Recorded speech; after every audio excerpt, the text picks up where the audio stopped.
Olá, nono, tudo bem? Bom, nesse próximo módulo a gente vai estudar como calcular o volume de alguns sólidos, né? Então, a apostila vai ensinar como calcular de um paralelepípedo, que a gente já sabe, né? De um cilindro, de um prisma, de qualquer coisa. Bom, então eu vou trazer para vocês aqui uma noção mais rápida do que está na apostila, tipo um super resumo, né? Então tudo que a gente vai ver no modo detalhado vai se resumir a apenas uma única frase. Então, para qualquer figura geométrica cujas alturas são paralelas, ou seja, quando a gente está olhando aqui, por exemplo, para uma latinha de milho ou uma latinha de refrigerante, né? Tá vendo que as alturas delas estão paralelas, elas não vão se encontrar. O mesmo vale para uma caixa. Aqui tá vendo as arestas aqui, ó, estão paralelas, nunca vão se encontrar. É diferente, por exemplo, para uma pirâmide de base quadrada. Quando a gente desenha uma pirâmide de base quadrada, né, normalmente a gente tende a desenhar um pouco inclinado.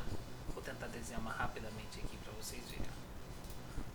Mais ou menos é assim que são as pirâmides lá do Egito, né? As alturas delas vão convergir para o único ponto, tá vendo? Não estão paralelas. Então isso aqui a gente vai ver bem mais para frente, como calcula o volume de uma pirâmide. Porque as alturas, tá vendo? As arestas que formam as alturas delas estão se encontrando. Então não serve para esse caso. Mas para um cubo, para um cilindro, para um prisma, não tem problema. Certo? O que a gente sempre vai fazer? Qual que é o resumo da ópera? O volume é sempre a área da base vezes a altura. Isso aqui resume tudo com relação ao volume. Então, qualquer figura que você tiver nesse formato, né, cujas alturas não vão se encontrar, você faz sempre a área da base vezes a altura. Por exemplo, para um cilindro, qual que é a área aqui da base, né? Pode ser tanto a base superior quanto a base inferior. Não faz diferença, né? Porque é a mesma figura. Então, nesse caso, a área aqui é πr ao quadrado, né? Porque é um cilindro, tá uma circunferência. Aqui tá meio oval porque tem perspectiva. Mas é como se você olhasse, por exemplo, uma latinha de milho, uma lata de leite condensado, tanto faz. Aí você vai ver que a base ou o fundo é circular. E qual que é a altura aqui? Não sei, chamo de H. Né?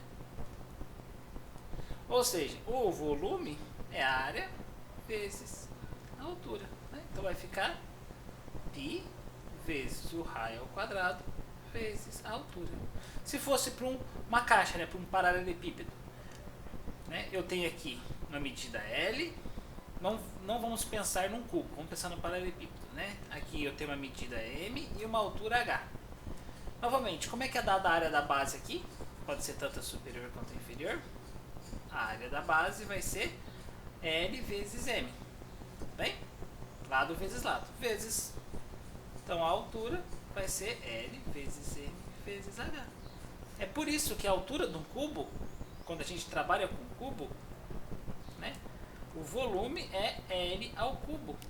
Né, porque vai ser a área da base, lado vezes lado, formando o quadrado, vezes a altura. Então assim a gente forma a altura, o volume de um cubo ou de qualquer outra figura. Então gravem isso, sempre o volume desse tipo de sólido geométrico vai ser a área da base vezes a altura. Né? Se fosse a pirâmide que se encontra, depois a gente vê isso. Mas por enquanto, guardem essa informação. Ok? Então era só isso, na aula a gente vai ver uns outros detalhes, a apostila traz uma abordagem um pouco diferente, mas até lá, fiquem com essa ideia na cabeça.